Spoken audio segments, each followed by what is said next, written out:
یا بد اور برے لوگوں میں، جنتی لوگوں میں یا جہنمی لوگوں میں، ہم اور آپ کون ہوتے ہیں فتویٰ دینے والے کسی کمزور اعمال والے کو کہ یہ جہنمی ہے یا فلاں ہے فلاں ہے؟ میرے قریب اللہ نے فرشتے کو بھیجا کہ جاؤ میرے بندے کے نام اور پیمائش کر لو، جس ارادے سے آگے جا رہا تھا توبہ وہ اگر قریب ہے تو اس کی معافی اور مغفرت دے دی گئی، اور اگر ادھر اللہ اکبر پھر دیکھ لو شان کریمی، روایت میں آتا کہ اللہ نے حکم دیا زمین کو کہ زمین تو اس طرف قریب ہو جا جس طرف میرا بندہ جا رہا تھا۔ کوئی کیا تصور کر سکتا ہے؟ تو آقا محمد صلی اللہ علیہ وسلم نے فرمایا کہ اگر سمندر کے جھاگوں کے برابر، درختوں کے پتے کے برابر بھی کوئی گناہ کیا ہوگا اور اس نے اللہ کی طرف رجوع کیا، اللہ کی طرف توبہ کیا اللہ سے اور معافی کا طلبگار ہوا، اللہ کی کریمی شان دیکھ لو، اللہ کہتے ہیں کہ میں ایسے بندے کو معاف کر دیتا ہوں جس کے خلاف جتنے گواہ تیار ہیں سب کو بلا دیتا ہوں، نامہ اعمال سے مٹا دیتا ہوں۔ میں جب کسی کو معافی دے دیا تو پھر کوئی ثبوت نہیں رکھنے دیتا اس کے خلاف۔ اللہ اکبر۔ میرے بھائیوں، ایسے قریب اللہ نے ہمیں ایمان کا عظیم دولت عطا کیا۔ ہمارے حضرت قاری صاحب رحمۃ اللہ علیہ فرمایا کرتے تھے کہ ایمان کا ہم میں سے کسی نے اللہ سے سوال نہیں کیا تھا، کوئی مانگے تھے اللہ سے کہ اللہ کو ایمان والے گھر میں پیدا کر دے۔ جب ہم پیدا ہی ہوئے اپنے اختیار سے نہیں پیدا ہوئے، پتہ نہیں کون کب آیا پتہ یہ چلا کہ جب اللہ نے ہمیں ایمان والے گھر میں پیدا کیا اور ایمان کا عظیم دولت عطا کیا اور پھر گائیڈ لائنز کے طور پر دستور حیات عطا کیا اور پھر ایک ایسا کامل رہبر عطا کیا، ایسا کامل رہبر عطا کیا جو خود بھی عمل کیا اور عمل کر کے دکھلایا کہ اس راستے پر اس طرح چلو گے۔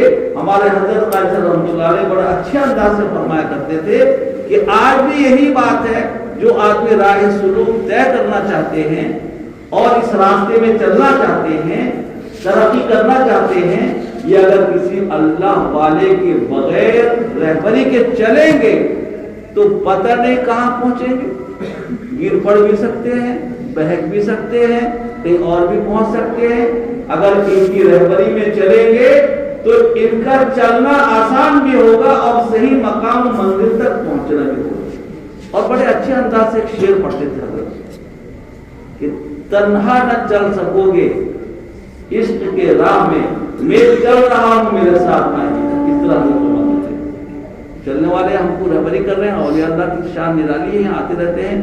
جیسے اللہ کریم شان رکھتے ہیں، اسی طرح جتنے انبیاء علیہ السلام دنیا میں تشریف لائے ان کے اندر بھی اللہ انتہائی درجے کی شفقت اور لینت ان کے اندر ڈالتے ہیں، پوری امت کا درد و غم ان کو عطا کرتے ہیں۔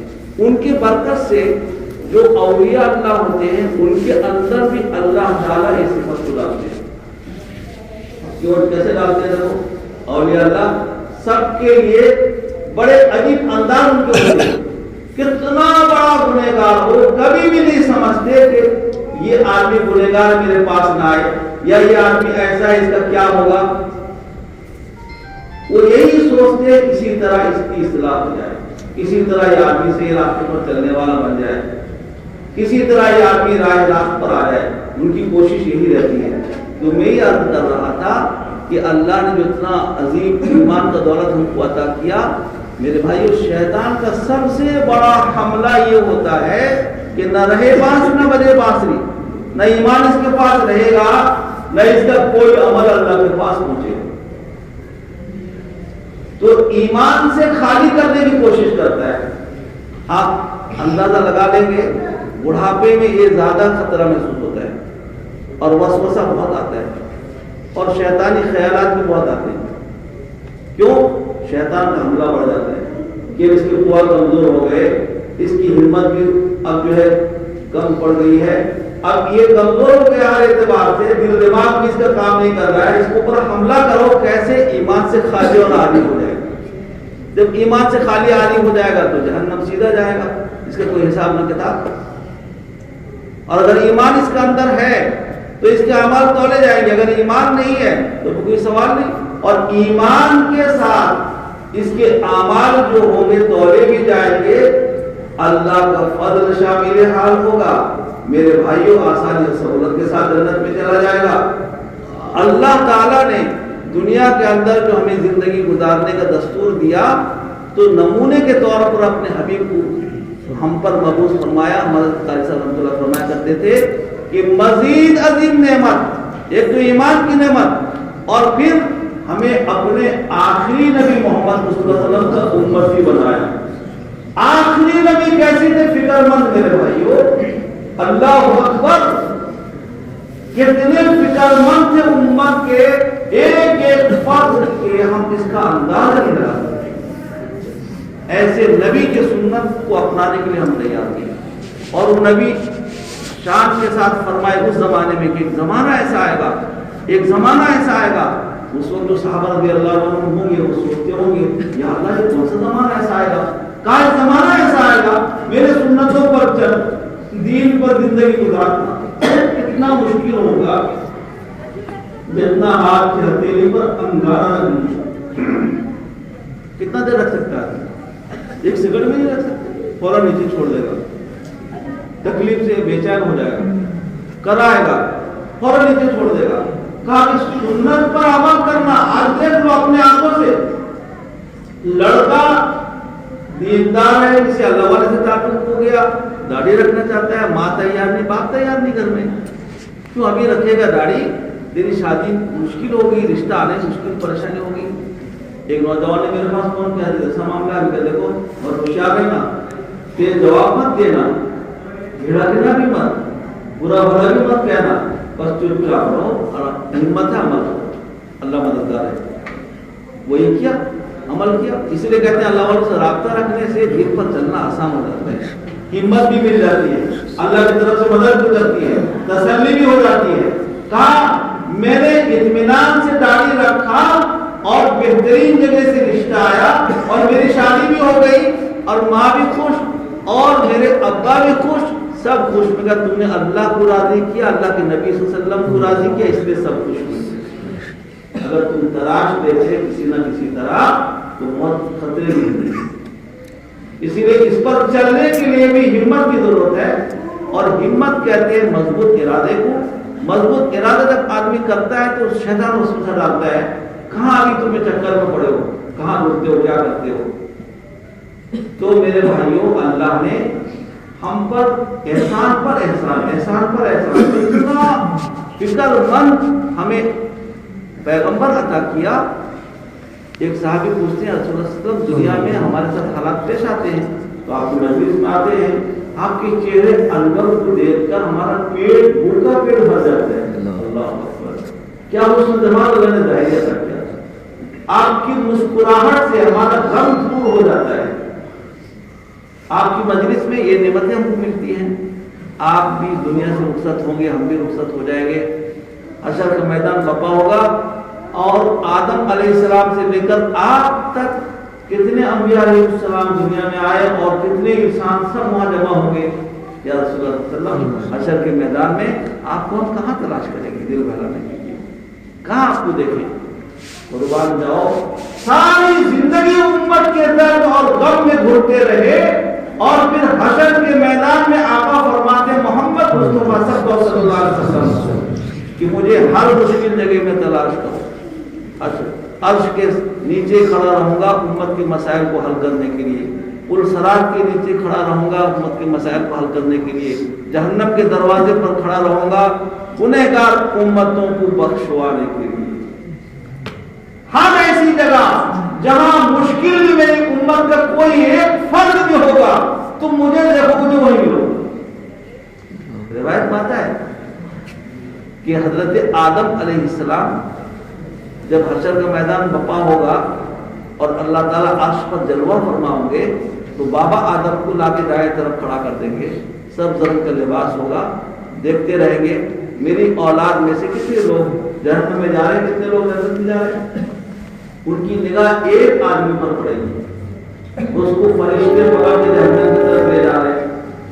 بابا آدم بھی پہچان لیں گے کہ یہ آخری نبی محمد مصطفیٰ صلی اللہ علیہ وسلم ہے. امتی نظر آتا ہے, اسی لیے پکاریں گے یا محمد یا محمد.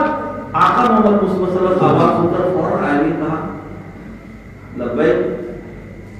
فرمائی کیا بات, دیکھو یہ لگتا ہے تمہارا امتی ہے, اس کو فرشتے جہنم کی طرف لے جا رہے ہیں.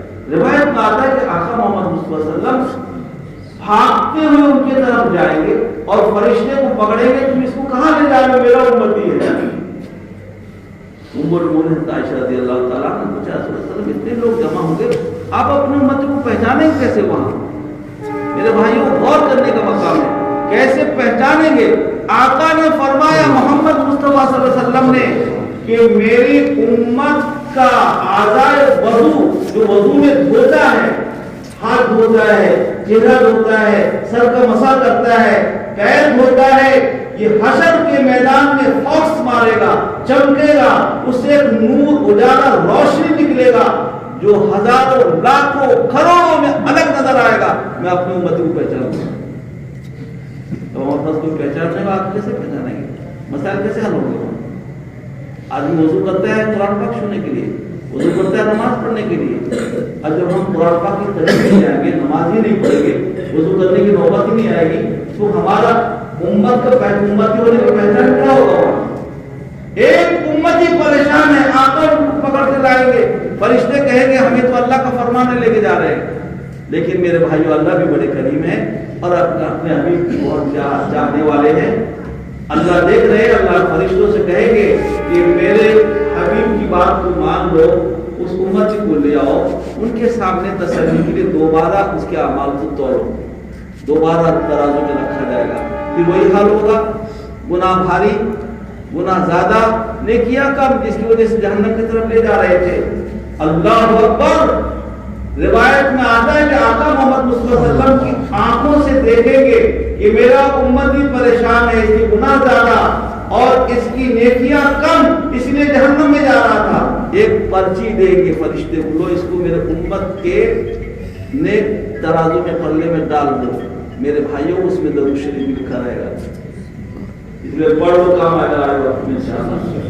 یہ وضو فرماتے تھے ایک مرتبہ اگر کلمہ طیبہ لا الہ الا اللہ پڑھنا اخلاص کے ساتھ نصیب ہو گیا, سیدھا عرش میں لٹکا رہے گا. حشر کے میدان کی پریشانی کو دور کرنے کے لیے وہی ایک کلمہ کافی ہوگا. اور ایک درود شریف ایسے ہے کہ درود شریف رد ہوتی ہی نہیں, جتنا مرتبہ پڑھو قبول ہی قبول, اور اللہ کے یہاں محفوظ رہے گا. آقا محمد مصطفیٰ صلی اللہ علیہ وسلم وہ درود شریف کا پرچہ ڈالتے ہی نیکی کا پلہ بھاری ہو گیا اور پھر بدی کا پلہ ہلکا ہو گیا.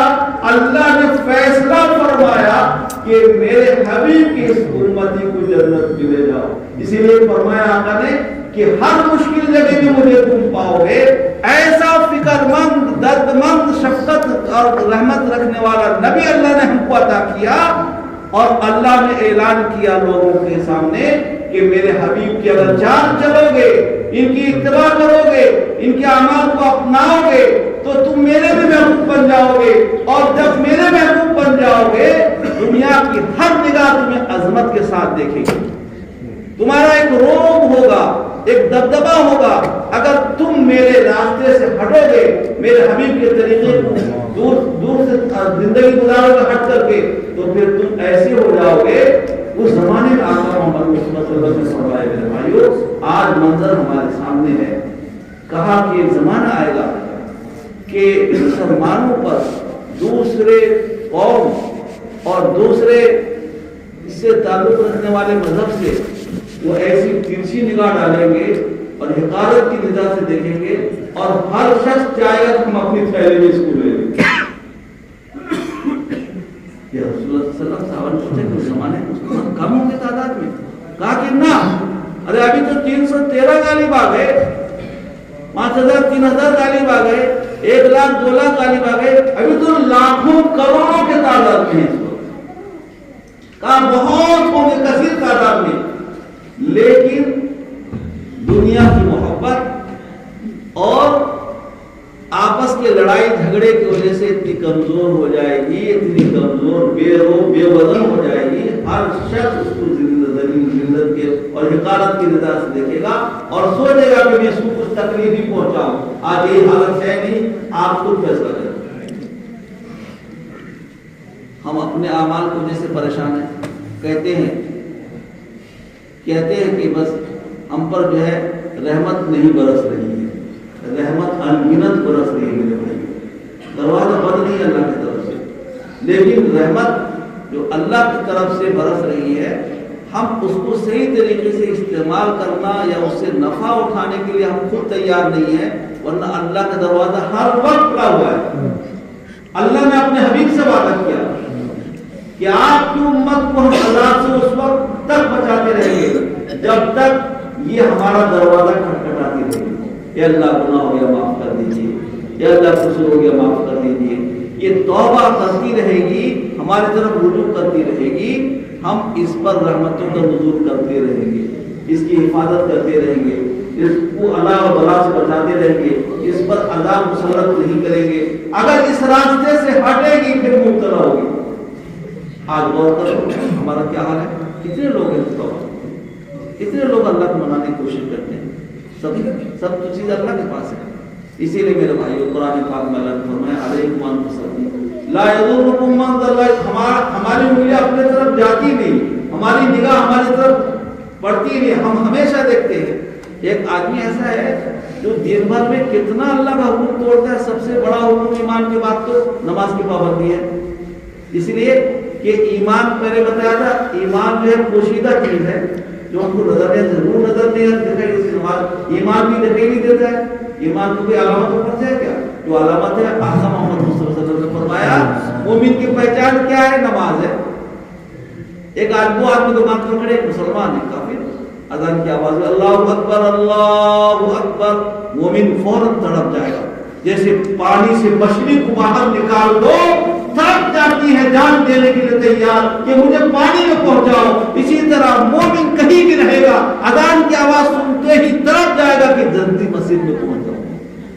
اس لیے شریف میں مومن جب مسجد میں ہوتا ہے اس کی شان ہوتی ہے جیسے مچھلی پانی میں، کیا مثال دیتی ہے۔ اور منافق آدمی جو ڈامڈول ہے وہ جب مسجد میں آتا ہے تو اس کی مثال ایسے دی آقا محمد صلی اللہ علیہ وسلم نے جیسے پرندہ پنجرے کے اندر خالی فڑفڑاتا رہتا ہے، جلدی سے کھولو باہر نکلو، جلدی سے کھولو باہر نکلو، جلدی سے کھولو باہر نکلو، دو چار سر مارا اور باہر پہنچا۔ یہ تو اللہ جانتے ہیں، دل کیفیت کو اللہ کو جانتے ہیں۔ تو کہا اللہ ہر کیفیت سے واقف ہے میرے بھائیو، ہر کیفیت سے اللہ واقف ہے۔ تو ایمان پوشیدہ چیز ہے اور اس کی ظاہری پہچان آقا نے فرمایا کہ نماز ہے۔ نماز وہ سب سے اہم ترین عبادت اور تمام عبادتوں کا مجموعہ، قرآن پاک کی تلاوت اس میں، تسبیح اس میں، اللہ کی تقدیس اس میں، تحمید اس میں، سب چیز اس میں، قیام کھڑا ہونا اللہ کے سامنے، سجدے میں جانا، یہ ساری عبادتوں کا مجموعہ ہے۔ اور سب سے پہلے ایمان کے بعد یہ عائد ہوتا ہے ہر ایک مرد عورت مسلمان بالغ پر۔ بتاؤ جتنے لوگ اللہ کے حکم پر عمل کر رہے ہیں، کریں گے انشاءاللہ پر ایک حکم پر عمل کریں گے، دوسرے حکم پر عمل کرنا آسان ہے۔ ایک بزرگ سے فرماتے تھے جب میں کوئی نیک کام کرتا ہوں مجھے پتہ لگ جاتا ہے کہ اللہ سے قبول ہوا نہیں۔ حضرت یہ کیسے آپ کو پتہ لگ جاتا ہے؟ تاکہ جب مجھے دوبارہ اس عمل کی توفیق ہوتی ہے تو میں سمجھ جاتا ہوں اللہ سے میرا پہلا عمل قبول ہو گیا، اس لیے اللہ نے پھر مجھے اس کو کرنے کا توفیق دیا۔ اب کسی گھر میں آپ جاؤ ایک مرتبہ، جب دوبارہ بلائے گا تب نہ جاؤ گے، نہیں بلائے گا آدمی پتہ لگے تو پہلے اس کو میرا آنا پسند ہے، اسی لیے کہا کہ آپ بار بار تشریف لائیں، آپ شام کو بھی آئیے، کل صبح بھی آئیے، کسی وقت بھی آتے رہیے۔